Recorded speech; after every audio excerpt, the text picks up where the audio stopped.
সবাই দেখবেন, আমি বুঝাচ্ছি, আমি যতটা পারছি সহজ করার চেষ্টা করছি। ম্যাক্সিমাম আমাদের শহরের মানুষ এখন বস্তুবাদী, সবার চিন্তা একটাই, দুনিয়া দুনিয়া আর দুনিয়া। যে দুনিয়া সম্পর্কে নবী সাল্লাল্লাহু আলাইহি ওয়াসাল্লাম বলেছেন, একটু শোনেন, যে মনে করেন এটা একটা মহাসাগর। নবী সাল্লাল্লাহু আলাইহি ওয়াসাল্লাম বলছেন এখানে একটা আঙ্গুল ঢুকিয়ে দাও, দিয়ে বের করো। এই আঙ্গুলে যতটুকু পানি আছে এটা দুনিয়া, আর এই পুরো মহাসাগরে যত পানি আছে এটা পরকাল। একদিন সাহাবীদেরকে নিয়ে নবী যাচ্ছেন সাল্লাল্লাহু আলাইহি ওয়াসাল্লাম, একটা মৃত গাধা বা বকরির বাচ্চা পড়ে আছে, মৃত গাধা বকরির বাচ্চা। সাহাবীদেরকে বলছেন, হে আমার সাহাবীরা, তোমরা কি এই বকরির বাচ্চাটাকে 1 দিরহামের বিনিময়ে কিনতে চাও? কিসের বিনিময়ে? 1 দিরহাম। দিরহাম কি জিনিস সেটা পরে বোঝাবো ইনশাআল্লাহ, ওইগুলো এখন বুঝবেন না। দিরহাম কি জিনিস ওটা পরে বুঝবেন। দিরহাম থাকলে আর রিজার্ভ কমতো না। দিরহাম থাকতো যদি কোনো কান্ট্রি, রিজার্ভ আর কমতো না। রিজার্ভ কমে ডলারের ভিত্তিতে। ডলার হচ্ছে এখন সারা ওয়ার্ল্ডের ডমিনেটিং কারেন্সি, ওটাকে হার্ড কারেন্সি বলে। মানে আপনি তেল কিনতে চান, 1 কোটি টাকা ব্রিফকেসে নিয়ে আমাদের আবু ধাবিতে চলে যান, গিয়ে শেখদেরকে বলেন যে আমাকে 1 কোটি টাকার তেল দেন, 1 ফোঁটাও তেল দিবেন আপনাকে, দিবে না। যতক্ষণ আপনি ওই টাকাটাকে ডলারে কনভার্ট করবেন তারপর দিবেন, আপনাকে তখন সুন্দর মতো তেল দিবে। এই dollar petrol, dollar petrol, petrol ছাড়া ডলারের এক্সচেঞ্জ নাই। এটা হচ্ছে পেট্রো ডলার মনিটরিং সিস্টেম। এবং এটা নিয়ে কথা বললে আবার এক শ্রেণীর ভুট্টাওয়ালা শায়েখ আছে, বলবে খারেজি হয়ে গেছে। যাই হোক, এটা একটা জুলুম। কিরকম জুলুম? যে আপনি আপনার ইকোনমিক পুরো ব্যালেন্সটাকে ডলারের মানদণ্ডে যাচাই করতে হবে। আপনি যতই সমৃদ্ধশালী হন না কেন, আপনি ওই হার্ড কারেন্সিকে টেক্কা দিতে পারবেন। আপনার কাছে গোল্ড আছে মনে করেন, সোনা, এখন সোনাটাকে আপনি যে ভাঙাবেন, ভাঙিয়ে যে মানে কান্ট্রির অন্যান্য ডেভেলপমেন্টের কাজে লাগাবেন, তার জন্য ডলারের সিঁড়ি পার হয়ে যেতে হবে। অথচ এই দিনার এবং দিরহাম রাসূল সাল্লাল্লাহু আলাইহি ওয়াসাল্লামের যুগের কারেন্সি ছিল, দিনার দিরহাম, যার ইন্ট্রিনসিক ভ্যালু বা অন্তর্নিহিত মান কখনো কমে যাবে। দেখাচ্ছি, দাঁড়ান, আমি এমনি এমনি করে কথা বলি না। আসহাবুল কাহফ কত বছর ঘুমিয়েছিলেন বলেন? 309 বছর। 309 বছর। পকেটের মধ্যে কিছু কয়েন ছিল, সোনার আর রূপার কয়েন। এই এলাকা ছেড়ে চলে গেছে, গুহার মধ্যে ঘুমিয়েছে, রাত কাটাবে। আল্লাহ পাক ঘুম পাড়িয়ে রেখেছেন 309 বছর। 309 বছর ঘুম থেকে ওঠার পর তারা বলছে, কেম লাবিস্তুম, তোমরা কতদিন ঘুমিয়েছো? একজন বলছেন লাবিস না ইয়াওমান আও বা'দা ইয়াওম, একদিন ঘুমিয়েছি বা একদিনে কিছু অংশ ঘুমিয়েছি। ঠিক আছে, ঘুম থেকে উঠেছে, এখন ক্ষুধার্ত আমরা, যাও এই মুদ্রাগুলো নিয়ে বাজারে যাও, বাজারে গিয়ে দেখো ফালয়ানজুর আইয়ুহা আজকা তুআমা, খেয়াল করে দেখো কোন খাবারটা উত্তম পবিত্র, ওটা নিয়ে আসো। তো 309 বছর একটা মুদ্রা নিয়ে ঘুমানোর পরেও মুদ্রার মান কমে যায়নি। ওই টাকা দিয়ে ঠিকই রুটি কেনা গেছে। এখন আপনি আপনার কারেন্সিগুলো নিয়ে 309 বছর ঘুমানো লাগবে না, আপনি 10 বছর ঘুমান। 10 লাখ টাকা নিয়ে 10 বছর ঘুমান। 10 লাখ টাকার মান যদি 9 লাখ টাকায় না নেমে আনছে, তাহলে আমি নাম বদলাই ফেলাবো। এখন 1 লাখ, দাঁড়ান, ঠিক বলেন না, দাঁড়ান, বোঝেন আগে। এখন এই যে 1 লাখ টাকার মানটা হারালেন আপনি, 1 লাখ টাকার মানটা আপনি হারিয়ে ফেললেন। তো ওই 1 লাখ টাকা আর্ন করার জন্য আপনাকে শ্রম দিতে হয়নি, আপনার মাথার ঘাম পায়ে ফেলতে হয়েছে না, তাহলে আপনার শ্রমটা গেল কোথায়? তাহলে কেউ আপনার শ্রমটা লুটে পুটে খেয়ে ফেল। যেহেতু আপনার কারেন্সির মানটা ডলার বেসড, এই কারণে ওই মনিটরিং সিস্টেম যারা চালায় ওরা আপনার এভাবে করে শ্রমটাকে সিজ করে ফেলে। আমি যদি আপনাকে আমার ফার্মে কাজ করাই, কাজ করিয়ে সারাদিন কাজ করানোর পরে আপনাকে কোনো পারিশ্রমিক না দেই, শ্রমের কোনো মূল্য না দেই, আপনি আমাকে জালেম বলবেন না? বলবেন কি না? ঠিক এই কারণে আমরা বলছি এই মনিটরিং সিস্টেমটাই জুলুম। আর নবীজি বলছে, দিনারের কথা বলছেন, দিরহামের কথা বলছেন। এটা যদি আপনার পকেটে থাকতো 309 বছর কেন, 1000 বছর পর উঠলে ওটার মান সেটাই থাকবে, কমতো না। এই হলো ইসলামিক কারেন্সি। এটা নিয়ে কথা বললে আবার এক শ্রেণীর ঘুমটাওয়ালা শায়েখ আছে, কিছু সত্য কথা ওরা হজম করতে পারে না। তখন দেখা যায় যে একটা ফতোয়া দিবে, এ খারেজি হয়ে গেছে, ফাইজলামি পাইছে। কে খারেজি একটু বলে নেই। খারেজি আকীদাটা কি আসলে? খারেজি আকীদা হচ্ছে কোনো ব্যক্তি যদি অন্য কোনো মুসলমানকে যদি কবিরা গুনাহ করার কারণে কাফের মনে করে। কথা বোঝেন? আপনি সুদ খেয়েছেন বা ঘুষ খেয়েছেন বা জেনা করেছেন, এগুলো কবিরা গুনাহ। এখন আমি যদি বলি যে সুদ ঘুষ জেনা করার কারণে আপনি কাফের হয়ে গেছেন, আপনাকে হত্যা করা জায়েজ, তাহলে আমি খারেজি। বুঝতে পারছেন কথা? কিন্তু আমি কি কখনো এরকম কোনো কথা বলেছি? এই যে মনিটরিং সিস্টেম নিয়ে কথা বললাম, এর সাথে কবিরা গুনার কি সম্পর্ক আর খাওয়ারিজমের কি সম্পর্ক? আবার কোনো কোনো ক্ষেত্রে দেখা যায় যে পলিটিক্যাল সমালোচনা করলে খারাজি টাইটেল দিয়ে দিন। ওই যে বললাম আমাদের শেখদের কাছে যান মিডল ইস্টের, দিয়ে আপনি দেন, টাকা দেন, তেল দিবে না, ডলার না দিলে বলবো এই যে এন্টি মিডল ইস্ট কথা বলেছে, অতএব সে খারিজ হয়ে গেছে। আর আমি আপনাকে একটা এক্সাম্পল দিই, শোনেন, বোঝেন কথাগুলো বোঝেন। ইয়াজিদের নাম শুনেছেন? ইয়াজিদ ভালো শাসক ছিল না, খারাপ শাসক ছিল। তার আমলে হুসাইন রাদিয়াল্লাহু আনহু শাহাদাতের ঘটনা ঘটেছে, হাররার যুদ্ধ ঘটেছে, সে মদিনা আক্রমণ করেছে, মক্কাও আক্রমণ করেছে, ম্যাসাকার করেছে। বহু সাহাবী তার এই শাসন মেনে নেয় নাই। তার মধ্যে একজন হচ্ছে আব্দুল্লাহ বিন জুবায়ের রাদিয়াল্লাহু আনহু, জুবায়ের ইবনে আওয়াম রাদিয়াল্লাহু আনহুর ছেলে। তার অনুসারী অনেক সাহাবী ছিলেন। আর আমাকে বলেন, ইয়াজিদ যখন মক্কা মদিনা আক্রমণ করছিল, বা তার সেনাবাহিনীরা যখন ইমাম হুসাইনকে কারবালার প্রান্তরে শাহাদত দিচ্ছে বা আক্রমণ করছে তার সপরিবারে, এখন যে সাহাবীরা তার বিরুদ্ধে একটু অবস্থান নিয়েছে, সবগুলো সাহাবী কি কাফের হয়ে গেছে, তাগুত হয়ে গেছে, আর খারেজি হয়ে গেছিল নাকি? তারা কি ইয়াজিদের অন্যায়ের প্রতিবাদ করার কারণে খারেজি হয়ে গেছিল নাকি? তো পলিটিক্যাল সমালোচনার সাথে খাওয়ারিজমের কোনো সম্পর্ক নেই। কিন্তু এরা এটাকে একটা সুকৌশলে মুসলিম উম্মার যুবকদের মধ্য থেকে সত্য কথা বলার মানসিকতাকে কেড়ে নিয়েছে, সত্যকে উপস্থাপন করার মানসিকতাকে দমিয়ে দেওয়ার জন্য একটা খারেজি ফতোয়া শুরু করে দিয়েছে। যেখানে সেখানে যা ইচ্ছা বলবেন খারেজি ফতোয়া। যাই হোক, ওদিকে যাচ্ছি না, আমি মূল জায়গায় আসি। দেখুন, আমরা রাসূলের হাদিস থেকে জানছি দুনিয়ার মূল্য এতটুকু, তুমি কি এই বকরির বাচ্চাটাকে 1 দিরহামের বিনিময়ে কিনবা? সাহাবীরা বলছেন 1 দিরহাম কেন ইয়া রাসূলুল্লাহ সাল্লাল্লাহু আলাইহি ওয়াসাল্লাম, বিনা মূল্যেও যদি আপনি আমাকে এটা দেন বা আমাকে এটা দেয়া হয়, আমি এটা কিনবো না। বিনা মূল্যেও যদি আমাকে এই মৃত বা এই পচা গলা এই গাধার বাচ্চা, বকরির বাচ্চাকে দেয়া হয়, আমি কিনবো না। নবী সাল্লাল্লাহু আলাইহি ওয়াসাল্লাম বলছেন এটাই হচ্ছে দুনিয়া। আল্লাহ পাকের কাছে দুনিয়ার মূল্য এই বকরির বাচ্চার চাইতেও কম। তো এখন আমরা যারা বস্তুবাদিতায় লিপ্ত আছি, দুনিয়ার এই যে ফিকির, সারাদিন দুনিয়ার ফিকির মানুষ কি এমনভাবে পেয়ে বসে না, মানুষ দুনিয়ার আলাপ ছাড়া কোনো কথাই বলতে চায়। দেখবেন একজন আলেমের কাছে বসবেন, সে আপনাকে কোরআনের কথা বলবে, হাদিসের কথা বলবে। একজন দুনিয়াদার মানুষের পাশে বসবেন, 1 ঘন্টা বসে থাকলেও একটা কোরআনের কথা বলবে না, আর হাদিসের কথা মুখ থেকে বের হবে না। আর তার মাথাটা ফাংশন হয়ে গেছে দুনিয়া দিয়ে। ঠিক আছে, সে যদি ড্রাইভার হয়, সারাদিন গাড়ির পেঁচাল পারবে, গাড়ি এটা, গাড়ি ওইটা এমন, গাড়ি ওইটা এমন। সে যদি ইকোনমিক সেক্টরের মানুষের বলবে এই যে ব্যবসা এমন, এই ব্যবসা এমন, ওই ব্যবসা এমন। সুদী মহাজন হয়, বলবে এই এখানে সুদ দিলে এত হবে, এখানে দিলে এত হবে। আর পলিটিক্স যদি করে তাহলে সারাদিন পলিটিক্যাল আলাপ করবে। দুনিয়ার সেক্টরে যারা পটু আর কি, দুনিয়ার ফাংশনটা মাথায় এমনভাবে ইনস্টল করা থাকে যে এটা ছাড়া অন্য কোনো কথা তার মুখ থেকে বের হবে। নবী সাল্লাল্লাহু আলাইহি ওয়াসাল্লাম দুনিয়াকে এত তুচ্ছ করেছেন। এখন আমি আপনাকে বোঝাচ্ছিলাম যে দাসী তার মনিবকে জন্ম দিবে, এর অর্থ একটা এই যে পিতামাতার সাথে এখন দাস দাসীর মতো আচরণ করা হবে। সেটা কি হচ্ছে না বলেন? এটা যারা পিতামাতা হয়েছেন, বার্ধক্যে চলে গেছেন, তারা খুব ভালো করে জানেন। যেই সন্তানের জন্য সারাটা জীবন তারা মাথার ঘাম পায়ে ফেললেন, এই সন্তান তার খোঁজ খবর পর্যন্ত নেয় না। ব্রিটেন, অক্সফোর্ড, হার্ভার্ড থেকে পড়ে আসছে, ঢাকা বিশ্ববিদ্যালয় থেকে বড় বড় ডিগ্রি নিয়ে আসছে, তার বাবা এখন থাকে বৃদ্ধাশ্রমে।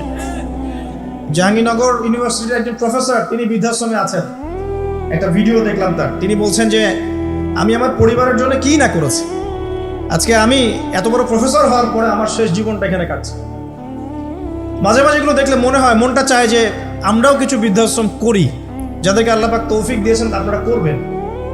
যদিও ইসলামে বৃদ্ধাশ্রমের কোনো জায়গা নাই, মায়ের পায়ের নিচেই সন্তানের বেহেশত, কিন্তু এখন পরিবেশ এত খারাপ যে কিছু কিছু বৃদ্ধাশ্রমের দরকার হয়ে পড়েছে। জাতীয় একটা দৈনিক পত্রিকা দেখলাম, তারা বলছে যে এখন বৃদ্ধাশ্রম সময়ের দাবি হয়ে গেছে, বৃদ্ধাশ্রম এখন সময়ের দাবি হয়ে গেছে। আপনাদের সামর্থ্য থাকলে আপনারা করবেন। শেষ জীবনটা যেন আমাদের এই বার্ধক্যে উপনীত হওয়া মায়েরা, বাবারা, তারা যেন আল্লাহর ইবাদত করে কাটাতে পারে এমন একটা পরিবেশ তৈরি করে দেবেন। টেনশন ফ্রি ভাবে তারা যেন 3 বেলা খায়, জিকির আজগার করে, তাসবিহ তাহলিল করে, কোরআন তেলাওয়াত করে, শেষ জীবনটা যেন ঈমান ইসলামের উপর থেকে মৃত্যুবরণ করতে পারে, এরকম একটা ব্যবস্থা করে দেন। ইনশাআল্লাহ বহুত নেকি হবে ইনশাআল্লাহ। আল্লাহ পাক আপনাকে বরকত দিবেন ইনশাআল্লাহ। এটা একটা ব্যাখ্যা হতে পারে। সেকেন্ড ব্যাখ্যা হতে পারে এই, দাসী তার মনিবকে জন্ম দিবে অর্থ হচ্ছে এই যে সমাজের ন্যায় অন্যায়, হক বাতিলের মানদণ্ড উল্টে যাবে। কারণ দাসী মনিবকে জন্ম দিতে পারে না। পারে? তার মানে একটা ব্যাখ্যা এটাও হতে পারে, সত্য মিথ্যা হয়ে যাবে, মিথ্যা সত্য হয়ে যাবে কিয়ামতের আগে আগে, হক বাতিল হয়ে যাবে, বাতিল হক হয়ে যাবে। ঠিক এটা অন্যান্য হাদিসে এসেছে, সত্যবাদীকে বলা হবে মিথ্যাবাদী, মিথ্যাবাদীকে বলা হবে পরম সত্যবাদী। যে ব্যক্তি আমানতদার তাকে বলা হবে খেয়ানতকারী, যে খেয়ানতকারী তাকে বলা হবে পরম আমানতদার। এটা হচ্ছে না এখন আমাদের এই বিজি শহরগুলোতে, এটা হচ্ছে না। আমাদের এখানে বিশ্বাসটা এতই কমে গেছে, দেখবেন কোনো মানুষ যদি সেধে কাউকে খাওয়ায়, আসেন হোটেলে বসেন খান, সন্দেহের চোখে তাকাবে যে না জানি আমাকে কি খাওয়াই দিল, আমাকে খাওয়ায় আবার কি লুটপাট করে, তাই না? দেখেন আমাদের শহর থেকে বিশ্বাসটা কমে গেছে না। একটা বন্ধন টিকে থাকে বিশ্বাসের উপরে। আমি বলি যে একটা সম্পর্ক শুধুমাত্র ভালোবাসার ভিত্তিতে টিকে থাকে না, ভালোবাসার চেয়ে বড় জিনিস হচ্ছে বিশ্বাস। আর সেই বিশ্বাস যখন উঠে যায় তখন পরিবার ভেঙে যায়, স্বামী স্ত্রীর বন্ধন ভেঙে যায়, সামাজিক কাঠামো ভেঙে যায়। আমাদের সমাজ থেকে বিশ্বাসটা উঠে গেছে, দেখবেন কেউ কাউকে বিশ্বাস করতে পারে না। হ্যাঁ, তো এই যে বস্তুবাদিতা আমাদের বিশ্বাসটাকে নষ্ট করে ফেললো। খেয়াল করে দেখেন, এই রাত্রেবেলা গাড়ি নিয়ে যাবেন, রাস্তায় যদি কেউ দাঁড়িয়ে থাকে, ভাই আমি খুব বিপদে পড়েছি একটু লিফট দেন, ভয়েই দাঁড়াবো না এখানে গাড়ি নিয়ে, না জানি আবার কোন ট্র্যাপে ফেলায়, তাই না? বিশ্বাস প্রতারণার কি যুগ, কেউ কাউকে বিশ্বাস করতে পারছে না, কেউ কাউকে বিশ্বাস করতে পারছে না। স্বামী তার স্ত্রীকে বিশ্বাস করে না। এই শহরে বহু স্বামী আছে এই শহরের, স্ত্রীকে বিশ্বাস করে না, কারণ জানে যে আমি বাইরে গেলে ফোনে অনেকগুলো বেড়ার সাথে লাইন মারে। স্বামী খুব ভালো করে জানে। এ কারণে দেখা যায় স্বামীও বাইরে আবার কয়েকটা একাধিক ওই যে বলবো উপস্ত্রী উপপত্নী জোগাড় করে রেখে দিচ্ছে, আছে না? মেয়ে স্ত্রী বাসায়, স্বামী যখন চলে যায় স্ত্রী অন্যের সাথে পরকীয়া করে, আবার স্বামী বাইরে গিয়ে স্ত্রীকে বাদ দিয়ে অন্য মেয়ের সাথে পরকীয়া করে। এই জিনিসটাই শহরে বেশি রকম। বলেন, লজ্জা করেন না, সত্যি কথা বলেন, এটা বেশি রকম, বেশি দিন দিন বাড়ছে। আর যে মিডিয়াগুলো আমরা দেখি এগুলোই শিখায় আমাদের, পরকীয়া শিখায় না, পরকীয়া শিখায়। আর এটা যে এত ভয়াবহ মহামারী আকার ধারণ করেছে না, তো অনেক ক্ষেত্রে দেখা যায় স্বামী অফিসে যাওয়ার সাথে সাথেই বয়ফ্রেন্ড বাসায় হাজির।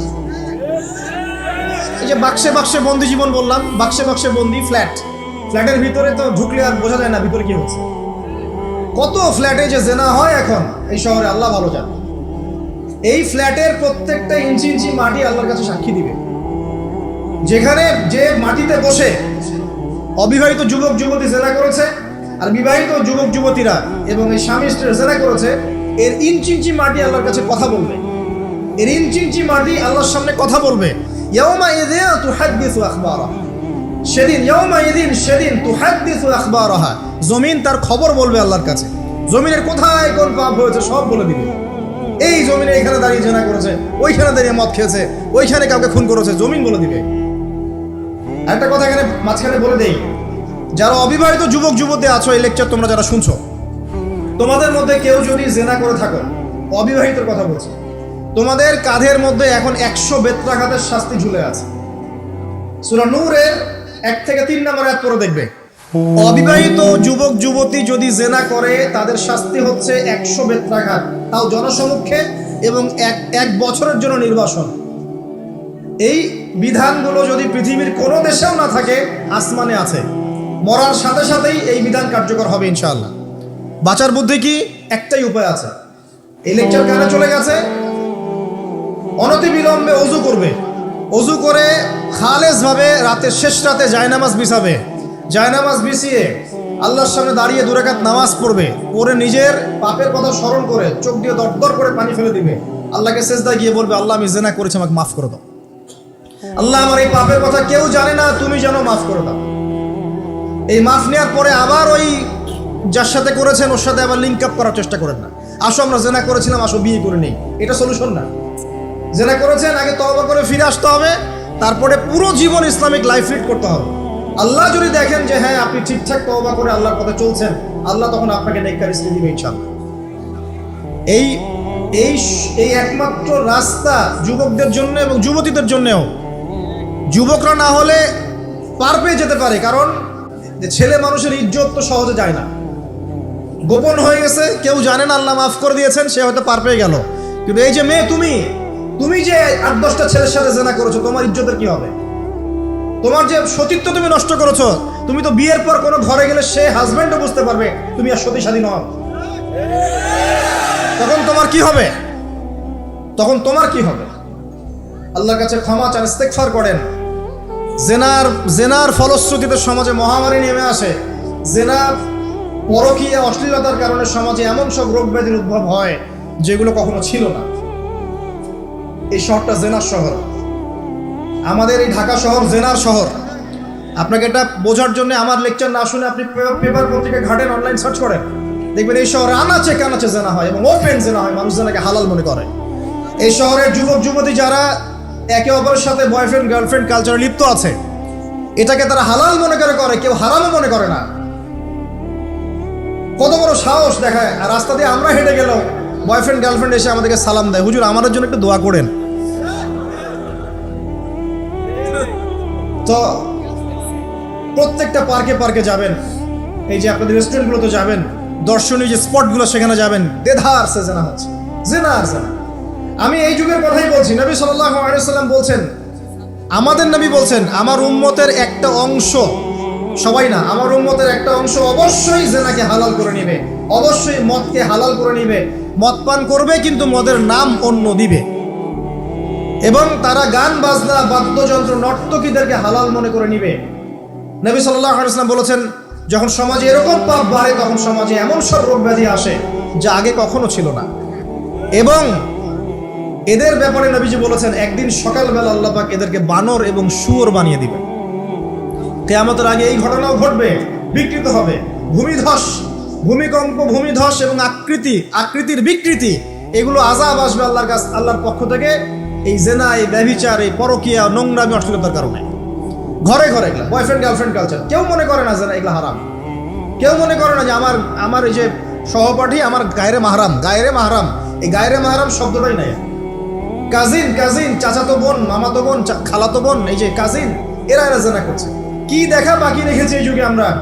এই যুগে আমরা দেখছি যে নিজের মেয়ের সাথে পিতার শারীরিক সম্পর্ক। পেপার পত্রিকা পড়েন, একটু অনলাইন ঘাটেন, দেখেন কোন যুগে আছেন আপনি। সমাজের ন্যায় অন্যায় হক বাতিলের মানদণ্ডই উল্টে যাবে। মানুষ ন্যায়কে অন্যায় মনে করবে, অন্যায়গুলোকে ন্যায় মনে করে নিবে। কোনো মানদণ্ড নাই। আমাদের শহরের এই অবস্থা, শান্তিতে কিভাবে ঘুমাবেন আপনি? নিশ্চিন্তে থাকবেন কিভাবে? কখন যে আল্লাহর গজব চলে আসে। কোরআনে একটা আয়াত আছে, যখন আল্লাহ পাকের গজব আসবে তখন শুধু জালেমদের উপর খাস করে আসবে না। আলেমদেরকে জিজ্ঞাসা করুন, আলেম ওলামাদেরকে জিজ্ঞাসা করুন, যখন আল্লাহর গজব আসবে জালেমদের উপরে শুধু খাস ভাবে আসবে না, সবার উপরে আসবে। আমি খুব ভালো মানুষ, ওয়াজ করছি, নসিহত করছি, পার পেয়ে যাবে এমন ভাবার সুযোগই নাই। আপনাকে আপনার সাধ্য মতো অন্যায়ের প্রতিবাদ করার চেষ্টা করতে হবে। লাতা'মুরুন্না বিল মা'রুফ, নবীজি বলছেন, অবশ্যই তোমরা সৎ কাজের আদেশ করো। ওয়ালা তানহাউন্না আনিল মুনকার, অবশ্যই অসৎ কাজে নিষেধ করো।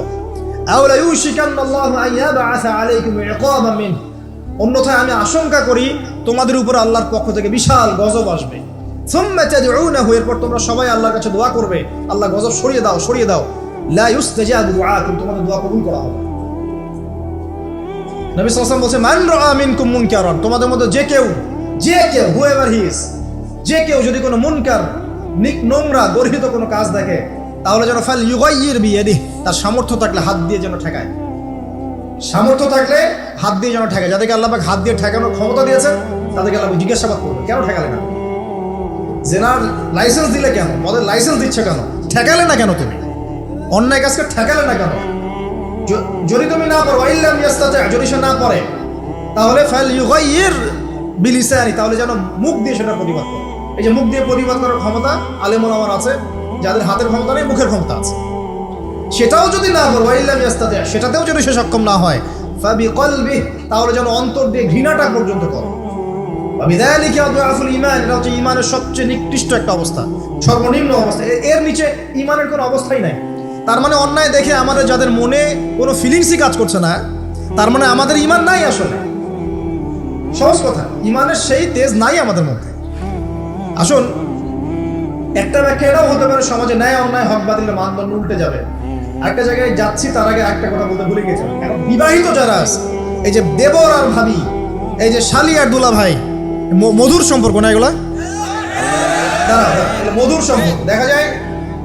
সুবহানাল্লাহ, এই যে আমার এখানে ফোন আছে না, আমাদের অফিসিয়াল পেজ আছে, অফিসিয়াল পেজে যত প্রশ্ন আসে দেখি ম্যাক্সিমাম জেনা কেন্দ্রিক, ব্যভিচার কেন্দ্রিক, পরকীয়া কেন্দ্রিক। একজন প্রশ্ন করেছে যে দুলা ভাইয়ের চরিত্র এত খারাপ ছিল, আর ওই মেয়ের বয়স তখন কম ছিল, 13 বছর বয়স। 13 বছর বয়সের মেয়ের দিকে সে চোখ দিয়েছে। যাকে বিয়ে করেছে তার সাথে তো সম্পর্ক আছেই। এটা কে? আচ্ছা, যাকে বিয়ে করেছে ওর সাথে তো সম্পর্ক আছেই। তারপরে আপনার শালীর সাথে সম্পর্ক। এখন শালীর সাথে তার 2 বছর ধরে সম্পর্ক করার পর সেগুলোর ভিডিও ধারণ করেছে, ধারণ করে তাকে ব্ল্যাকমেইল করছে যে যদি আমার সাথে খারাপ কাজে সে রাজি না হয় তাহলে এই ভিডিওগুলো ভাইরাল করে ফেলবো। এই যে অনলাইনের যুগ, এখন তো মানুষ নিশ্চিন্তে মানুষ যে একটা প্রাইভেট লাইফ লিড করবে সেটাও করতে পারে না। প্রাইভেট লাইফের সব কিছু রেকর্ডেড হয়ে যায়, হয় না? এটা একটা ফিতনা, মহা ফিতনা। সে রেকর্ড করেছে, এইভাবে ব্ল্যাকমেইল করে এই শালীর শরীর তো নষ্ট করবে। 1 বছর 2 বছর না, 3 বছর ধরে। এখন এই মেয়ে প্রশ্ন করছে পেজের মধ্যে যে এখন তার মানসিক অবস্থা এতই খারাপ, সে জিজ্ঞাসা করছে আমি যদি আত্মহত্যা করি তাহলে আমার পাপ হবে কিনা। এই মেয়েটা যদি আপনার বোন হতো কি করতে না? আল্লাহ না করুক এই মেয়ে যদি কারো মেয়ে হতো তাহলে কি করতে না? আপনার কাছের কেউ হলে আপনি কি করতেন? এখানে ওই শাস্তিটা না বলে সামনে যেতে পারছি না। শোনেন, যারা বিবাহিত ব্যক্তি হওয়ার পরেও পরকীয়া করেছেন, বিবাহ করার পরেও পরকীয়ার পাপে লিপ্ত ছিলেন বা এখনো আছেন, জেনে হোক না জেনে হোক করেছেন, অথবা এটা জেনে করেছেন যেটা একটা খারাপ কাজ তারপরেও করেছেন, রাসূলুল্লাহ সাল্লাল্লাহু আলাইহি ওয়াসাল্লামের হাদিস এবং আল্লাহ পাকের কালাম অনুযায়ী তাদের শাস্তি হচ্ছে কোমর পর্যন্ত মাটিতে পুঁতে ফেলে পাথর নিক্ষেপ করে রজম করে হত্যা করা। ইসলামিক যদি কোনো রাষ্ট্র থাকতো বা এটা যদি হতো, বা এটা যদি ইমামুল মাহদির যুগ হতো বা ওমর রাদিয়াল্লাহু আনহুর যুগ হতো, তাহলে এই শাস্তির বাইরে আপনি চলতে পারতেন না, যদি এটা প্রমাণ হতো। এই শাস্তি যদি দুনিয়াতে কার্যকর নাও হয়, আপনি যদি তওবা না করে মারা যান তাহলে কিয়ামতের মাঠে এই শাস্তি আপনি ভোগ করবেন। খুব মজা লাগছে পরকীয়া করতে। সকালে একটার সাথে, দুপুরে একটার সাথে, আজকে একজনের সাথে রাত কাটান, কালকে আরেকজনের সাথে রাত কাটান, তো মজা পাচ্ছেন। রাত্রেবেলা মদ খান আর হোটেলে রাত কাটান, সকালবেলা আবার অফিসে যান। আমাদের শহরের এগুলা কালচার কোত্থেকে আসলো? এই শহরকে পবিত্র করবে কে এবং এই শহরের আসল রূপগুলো স্পষ্ট করবে কারা? খুব মজা পাচ্ছেন এগুলোতে। সুবহানাল্লাহ।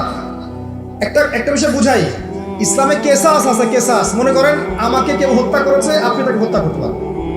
মনে করেন আপনি কাউকে হত্যা করেছেন, ঠিক আমাদের লজের মধ্যে কেউ যদি কাউকে হত্যা করে তাকে ফাঁসি দেওয়া হয় না? এরকমই কেউ যদি কাউকে হত্যা করে, ইসলামের বিধান কেসাস করা, মানে হাতের বদলে হাত, চোখের বদলে চোখ, কানের বদলে কান, নাকের বদলে নাক, জানের বদলে জান, যদি প্রমাণ হয়। কিন্তু এখানেও হত্যাকারীর বাঁচার সুযোগ আছে। কিরকম? মনে করেন আপনি আমার পরিবারের কাউকে হত্যা করেছেন, আল্লাহ না করুন। এখন আপনি এসে আমাকে ক্ষমা চাচ্ছেন যে আমার ভুল হয়ে গেছে, আমি রক্তপণ দিব, আমাকে মাফ করে দেন। এখন আমাদের পরিবারে কি আপনাকে বললো ঠিক আছে আপনাকে মাফ করে দিলাম, আপনার কেসাস করার দরকার নেই, আপনি রক্তপণ দিয়ে দেন, তাহলে আপনি বেঁচে থাকার সুযোগ পেলেন। কথা বুঝতে পারছেন? আরেকটা হচ্ছে মুরতাদ। মনে করেন কেউ ইসলামের কিছু বিষয়কে অস্বীকার করেছে, তাকে জেলখানায় বন্দি করে রাখা হবে, সুযোগ দেওয়া হবে যে আপনি কি এগুলো জেনে শুনে বলেছেন নাকি এর উপর অটল থাকবেন না ফিরে আসবেন। সে যদি বলে না আমি তওবা করলাম, আমি এগুলো থেকে ফিরে আসলাম, ও বেঁচে থাকার অধিকার পেয়ে গেল। কিন্তু বিবাহিত ব্যক্তি যারা ব্যভিচার করেছে, বিবাহিত ছেলে বা মেয়ে ব্যভিচার করেছে, তওবা করে যদি ফিরেও আসে, রজমের শাস্তি থেকে বাঁচার কোনো সুযোগ নেই। বুঝাতে পারছি না? একজন মহিলার কথা বলি তাহলে বুঝতে পারবেন। এটা একজন মহিলা সাহাবীর ক্ষেত্রেও হয়েছে, একজন পুরুষ সাহাবীর ক্ষেত্রেও হয়েছে। আচ্ছা, পুরুষ সাহাবীর কথা বাদ দিয়ে মহিলা সাহাবীর কথাটা বলি। মহিলা সাহাবী এসেছেন, এসে নবীজিকে বলছেন ইয়া রাসূলুল্লাহ তাহিরনি, আমাকে পবিত্র করুন, আমি একটা অন্যায় করেছি, আমি বিশাল একটা অন্যায় করেছি। নবী সাল্লাল্লাহু আলাইহি ওয়াসাল্লাম বলছে কি করেছো তুমি? তখন সে বলছে আমি জিনা করেছি। নবী সাল্লাল্লাহু আলাইহি ওয়াসাল্লাম বলছেন বাসায় যাও, বাসায় গিয়ে আল্লাহর কাছে তওবা করো, আল্লাহ পাক মাফ করে দিবেন। নবীজি এটাকে হাইড করতে চাচ্ছেন। কারণ কি? যখন আপনি কেস আদালতে নিয়ে যাবেন তখন তো উপায় নাই, আপনাকে তো বিচার করতেই হবে। তুমি বাসায় ফিরে যাও, তওবা করো, আল্লাহ মাফ করে দিবেন। সে মহিলা নাছর বান্দা, না আমার বিচার করে দেন, আমার বিচার করে দেন, পরকালে আমি শাস্তি পেতে চাই না, দুনিয়াতে আমার বিচার করে দেন। নবী সাল্লাল্লাহু আলাইহি ওয়াসাল্লাম বলছে তুমি কি গর্ভবতী হয়েছো? হ্যাঁ জেনার কারণে আমি গর্ভবতী হয়ে গেছি, এরকম হচ্ছে না এখন? আর যে অ্যাবর্শন করছে না ওই যে ক্লিনিকে গিয়ে, এটাও ট্রেন্ড হয়ে গেছে। হইল, সমস্যা কোথায়? কি এমন হয়েছে? আমার কি কেরিয়ার নষ্ট হয়ে গেছে? ফ্যামিনিস্ট নোংরামে কোথাকার। তারপরে এই মেয়ে বলছে হ্যাঁ আমি গর্ভবতী হয়েছি ইয়া রাসূলুল্লাহ। নবী সাল্লাল্লাহু আলাইহি ওয়াসাল্লাম বলছেন বাসায় ফিরে যাও, সন্তান যখন খালাস হবে তারপরে এসব বিচার করে দেব। 9 থেকে 10 মাস সে এই সন্তানকে গর্ভে ধরলো। ধরার পরে সন্তান যখন খালাস হয়ে গেল, সে নবীর কাছে এসে সন্তান কোলে নিয়ে নবজাতক, ইয়া রাসূলুল্লাহ সাল্লাল্লাহু আলাইহি ওয়াসাল্লাম দরুদ পড়বেন, আমাকে পবিত্র করে দিন, আমার সন্তান হয়ে গেছে। নবী সাল্লাল্লাহু আলাইহি ওয়াসাল্লাম বলছেন সন্তান কি দুধ খাচ্ছে? হ্যাঁ দুধ খাচ্ছে। তাহলে তুমি তাকে দুধ পান করাও। কত বছর দুধ পান করাতে হয়? 2 বছর। 2 বছর দুধ পান করাও, দুধ পান করা শেষ হবে তারপরে এসে তোমার বিচার করে দেব। এবার 2 বছর দুধ পান করানোর পর এই মহিলা এসেছে, সন্তানের হাতে একটা রুটি। নবীজিকে বলছেন ইয়া রাসূলুল্লাহ সাল্লাল্লাহু আলাইহি ওয়াসাল্লাম, আমার সন্তান এখন রুটি খেতে পারে, আমার সন্তান এখন রুটি খেতে পারে, আমার বিচার করে দিন। তখন নবী সাল্লাল্লাহু আলাইহি ওয়াসাল্লাম বলছেন সাহাবীরা তোমাদের মধ্যে কেউ কি আছো এই সন্তানের দায়িত্ব নিবে? একজন আনসার সাহাবী বলছেন আমি দায়িত্ব নিব। তখন এই আনসার সাহাবীর কোলে নবী সাল্লাল্লাহু আলাইহি ওয়াসাল্লাম এই বাচ্চাকে তুলে দিলেন। তুলে দেওয়ার পর খালিদ বিন ওয়ালিদ রাদিয়াল্লাহু আনহু অন্যান্য সাহাবীদেরকে বললেন যাও এই মহিলাকে নিয়ে যাও, কোমর পর্যন্ত গেড়ে দিয়ে রজম করে হত্যা করো। এবার এই মহিলাকে নিয়ে যাওয়া হচ্ছে, একটা কথা বানিয়ে বলছি না, আপনার আলেম ওলামা যারা আছেন জিজ্ঞাসা করবেন কওমি মাদ্রাসা। এই মহিলাকে নিয়ে যাওয়া হচ্ছে, মহিলাকে পাথর নিক্ষেপ করা হচ্ছে। পাথর নিক্ষেপ করার মধ্যে খালিদ বিন ওয়ালিদ রাদিয়াল্লাহু আনহুর পাথরও ছিল। খালিদ বিন ওয়ালিদ রাদিয়াল্লাহু নাম শুনেছেন না? বীর সাহাবী, তিনি পাথর নিক্ষেপ করেছেন একটা। এই পাথরের আঘাতে ওই মহিলার কোন একটা জায়গায় লেগেছে, গায়ের লেগে রক্ত বের হয়ে গেছে, রক্তের ছিটাটা তার গায়ের এই যে কাপড় এসে পড়েছে। কাপড় এসে পড়ার সাথে সাথে খালিদ বিন ওয়ালিদ রাদিয়াল্লাহু আনহু বলছেন ছি ছি ছি ছি, আমার গায়ের মধ্যে এরকম নোংরা ব্যভিচারী মহিলার রক্ত পড়লো কি? এরকম একটা তাচ্ছিলের কথা বলেছেন।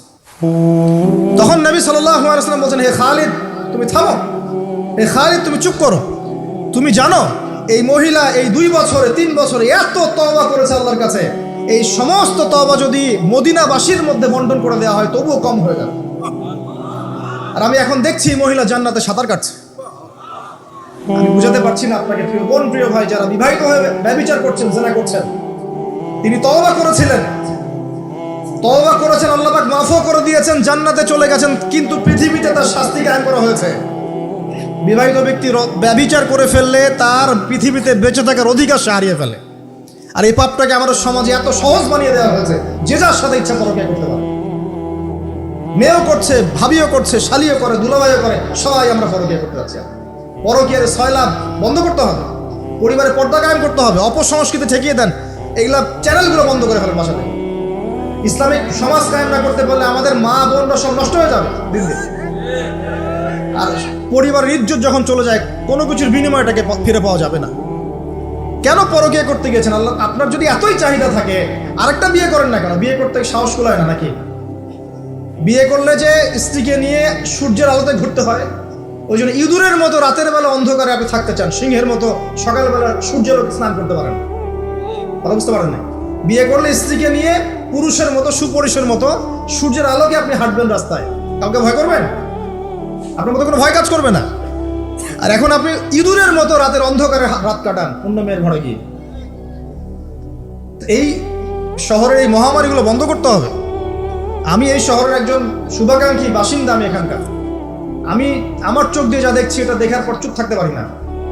আমরা সব জায়গায় জানা দেখছি, আর মাদক দ্রব্য দেখছি, আর পরকীয়া দেখছি। পর্নোগ্রাফির তো শেষ নাই, প্রত্যেকের ফোনে ফোনে পর্নোগ্রাফি, এভরিবডি। দেখবেন অনেক সময় মাদ্রাসার শিক্ষকের দ্বারা ছাত্র বালাৎকার হচ্ছে, হয়নি? সম্ভব কিভাবে? কারণ ওই শিক্ষক পর্নোগ্রাফির আসক্ত ছিল। আপনি চেক করে দেখেন, পর্নোগ্রাফিতে আসক্ত হওয়ার ফলে সে হিতাহিত জ্ঞান হারিয়ে ফেলেছে। সে বাচ্চা, ছেলে বাচ্চা না মেয়ে বাচ্চা, কিছু দেখার সময় নেই। ওই প্রবৃত্তির জানোয়ারের যে শহরটা সে আর দমন করতে পারছে। পর্নোগ্রাফি, মাদক আর ব্যভিচার, জেনা, ফ্রি মিক্সিং অবাধে আমাদের শহরে, বস্তুবাদী তো আছেই। এটাকে আখিরুজ্জামানের শহর বলবো নাকি আউয়ালুজ্জামানের শহর বলবো নাকি? শুধু এই শহরের সমস্যা এটা নয়, প্রত্যেক বড় বড় শহরেই সমস্যা। ইভেন এগুলো এখন গ্রামে পর্যন্ত চলে গেছে, এগুলো গ্রামেও চলে গেছে, গ্রামে আরো বেশি আছে। দেখবেন শহরের ছেলেরা তো জিন্স আর টি শার্ট পরা মেয়েদেরকে দেখে অভ্যস্ত না, এরা না একটু কন্ট্রোল করতে পারে। আর যখন একটা গ্রামের ছেলে পর্নোগ্রাফি দেখবে, সে তো আর নিজেকে কন্ট্রোল করতে পারে না, বুঝতে পারছেন না? আমাদের শপিং মলগুলোতে গেলে আমরা দেখি টি শার্ট আর গেঞ্জি পরা মেয়ে ঘুরছে, তাই না? এটা দেখতে দেখতে অভ্যস্ত আমরা, এই জন্য আমরা কন্ট্রোল করতে পারি কিছুটা হলেও, তাই না ছেলেরা? কিন্তু গ্রামের ছেলে মেয়ে যারা, তারা কিন্তু পর্ন দেখলে আর কন্ট্রোল করতে পারে না। এবং গ্রামে ধর্ষণ দিন দিন বাড়ছে, ডে বাই ডে বাই। এই সমস্যাগুলো বড় বড় প্রত্যেক বিগ সিটিজ এন্ড টাউনে এই সমস্যা, একই সমস্যা। এর ছড়ালো কারা? ওই পশ্চিমাদের থেকে এই সমস্ত বিশ্বে এগুলো ছড়িয়ে গেছে। এরা এমন একটা সভ্যতা যারা প্রত্যেকটা পাপকে গ্লোবালাইজেশন করে দিয়েছে। সুদ খেয়েছে, সারা বিশ্বে ছড়িয়ে দিয়েছে। মদ খেয়েছে, সারা বিশ্বে ছড়িয়ে দিয়েছে। জেনা করেছে, সারা বিশ্বে ছড়িয়ে দিয়েছে। ফ্যামিলিস্ট রেভলিউশন সারা বিশ্বে ছড়িয়ে দিয়েছে। ব্যাংকিং, সুদভিত্তিক ব্যাংকিং সিস্টেম সারা বিশ্বে ছড়িয়ে দিয়েছে। প্রত্যেকটা সমস্যা দেখবেন ওখান থেকে সারা বিশ্বে ছড়িয়ে গেছে। আর আমরা মনে করি ওরাই নাকি মানবতার মুক্তির পথ দেখাবে। ওরা তো ছেলে ছেলে বিয়ে করে। যে সম্প্রদায় ছেলে ছেলে বিয়ে করে, ও আমাকে ভালো মতো শিখাবে? ওখানে তো একটা প্রত্যেক 10 সেকেন্ডে একটা করে মেয়ে রেপ হয় আফ্রিকান কন্টিনেন্টে। জার্মানির, আমি পর্নোগ্রাফির একটা লেকচার দিয়েছি, দেখবেন নীল দর্পণ, ওখানে সব ডিটেলস দিয়েছে। জার্মানি, ব্রিটেন বলেন, আমেরিকা বলেন, এই প্রত্যেকটা কান্ট্রির মধ্যে প্রত্যেক মিনিটেই একটা করে মেয়ে ধর্ষণের শিকার হচ্ছে। ওরা আমাকে শিখাবে নারীর স্বাধীনতা, অধিকার? আমার কাছে কোরআন এবং সুন্নাহ আছে, রাসূল আছেন, আমার কাছে আল্লাহ আছেন। এগুলোকে বাদ দিয়ে তোমার কথা শুনতে হবে আমাকে? এরা আমাদেরকে বাঁচাবে না, বরং এরা সারা বিশ্বে ইয়াজুজ মাজুজের মতো ফিতনার ফাসাদ সৃষ্টি করে ফেলছে। আসুন, একটা ব্যাখ্যার অনেক কথা হয়ে গেল। আল্লাহর ওয়াস্তে যুবক যুবতী যারা আছো, লেকচার যদি কানে যাবে, আজকেই জেনা থেকে তওবা করতে হবে। জেনার ধার কাছে যাওয়া যাবে। হালালভাবে বিয়ে করো। যদি তোমার খুব যৌন চাহিদা থাকে, তোমার অনেক চাহিদা, তোমার অনেক সম্পত্তি আছে, ব্যালেন্স করতে পারে, একাধিক বিয়ে করো, কি সমস্যা? পরকীয়া করতে যাচ্ছেন কি জন্য? করবেন না। আর হালাল উপার্জনের সোর্স হয়ে গেছে, অবিবাহিত থাকার দরকার নাই, বিয়ে করে ফেলেন। বিয়ে আপনার জীবনটাকে সুশৃঙ্খলতা নিয়ে আসবে। আমি গার্ডিয়ানদেরকে রিকোয়েস্ট করবো যে বিয়েটাকে সহজ করে দেন, কঠিন জটিল করেন না, জেনা বাড়তে থাকবে। না হলে যে সন্তান, যে ছেলেটাকে মেয়েটাকে ছোট মনে করছেন না, ছোট নাই, সে অলরেডি 4-5 ঘাটের পানি খেয়ে আসছে, দেখবেন। আপনারা পরিসংখ্যান দেখেন, বাংলাদেশের ইয়াং ইউথ জেনারেশন যারা আছে, এদের মধ্যে ম্যাক্সিমামই বিবাহ বহির্ভূত সম্পর্ক স্বাদ পেয়ে গেছে অলরেডি। স্কুল কলেজ পাশ করেনি, এখন পর্যন্ত যৌন সম্পর্ক করে বসে আছে।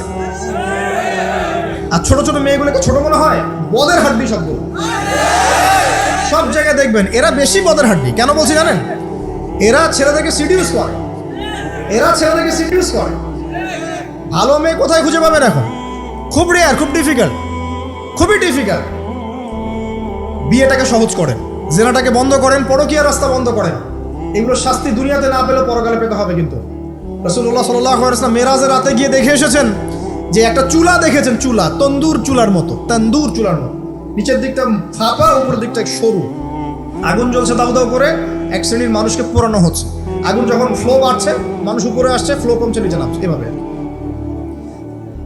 রাসূলুল্লাহ সাল্লাল্লাহু আলাইহি ওয়াসাল্লাম জিজ্ঞাসা করলেন, ইয়া জিবরিল, এরা কারা?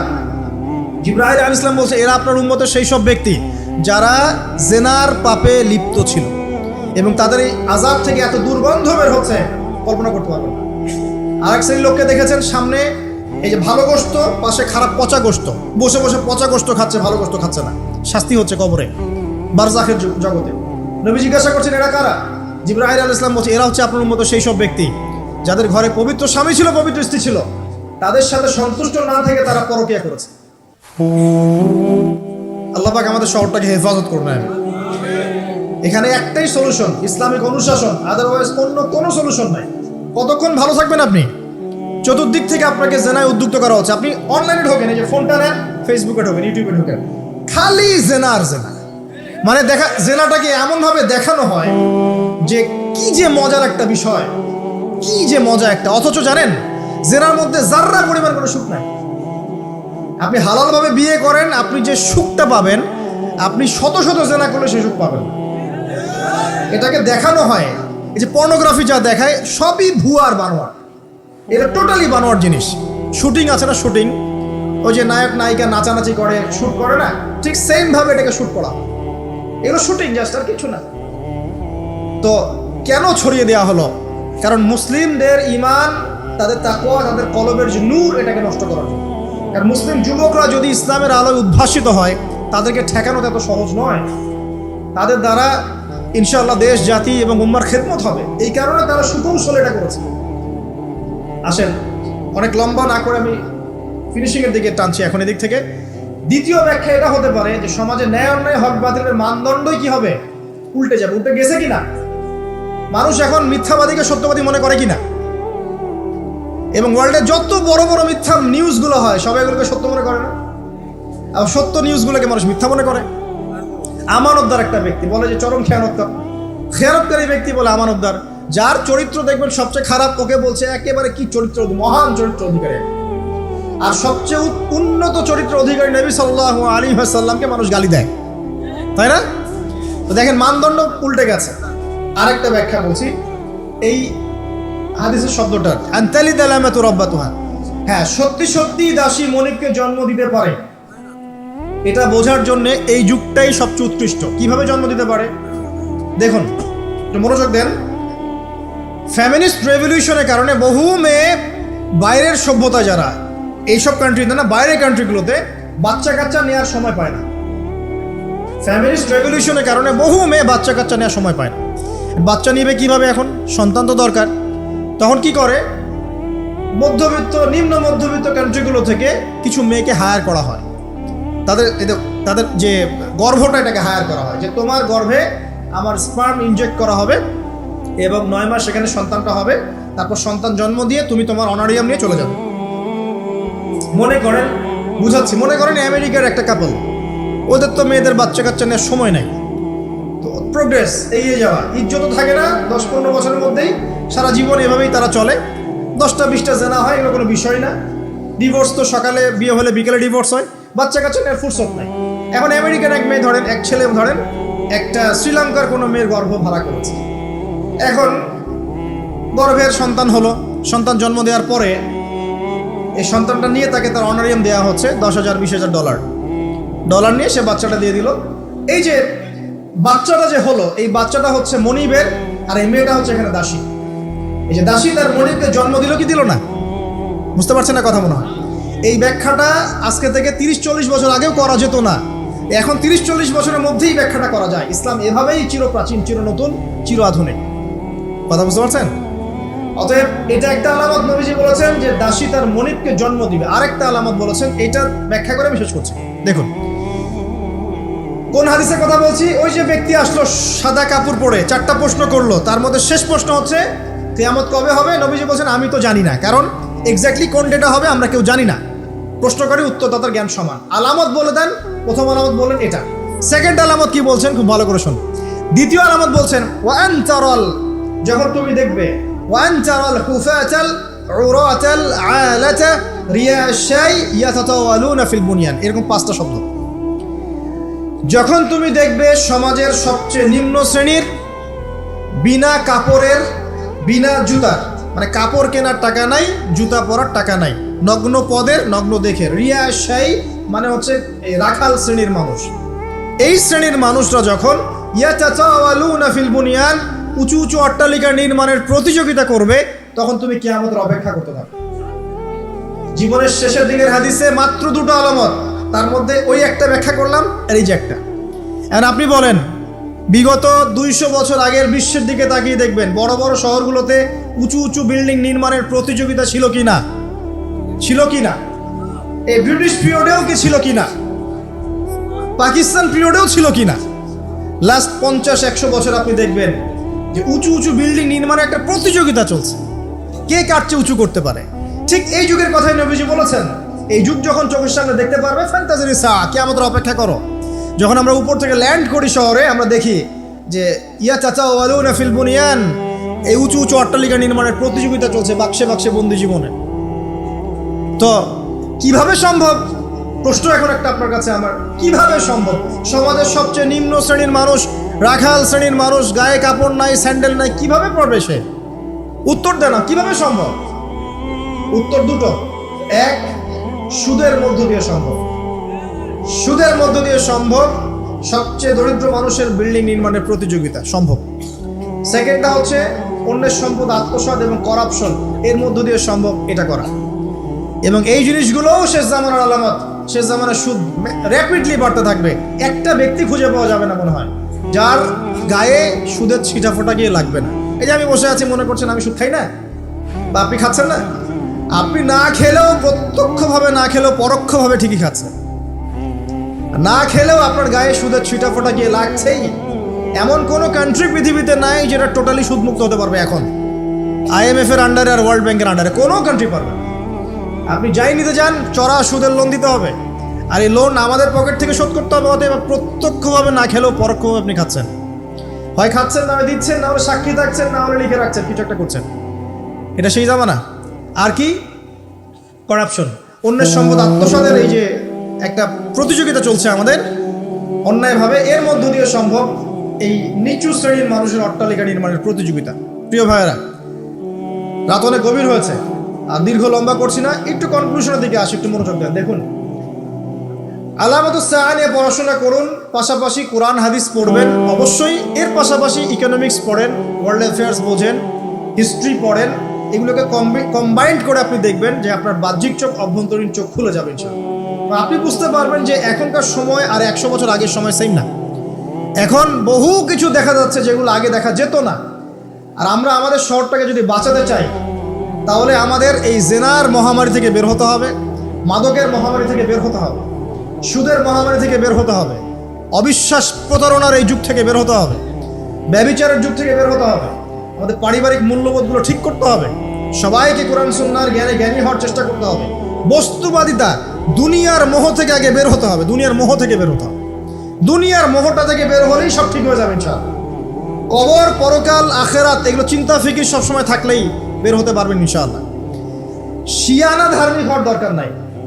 ধর্ম খুব ভালো বুঝি, দুনিয়াটা আগে বুঝি, ধর্ম পরে বুঝি, প্রয়োজন নাই। এটা শিয়ানা ধার্মিক। আগে দুনিয়ার স্বার্থ ঠিক বুঝবে, তারপর পরকাল। নো, আগে পরকাল বুঝবো, তারপর দুনিয়া।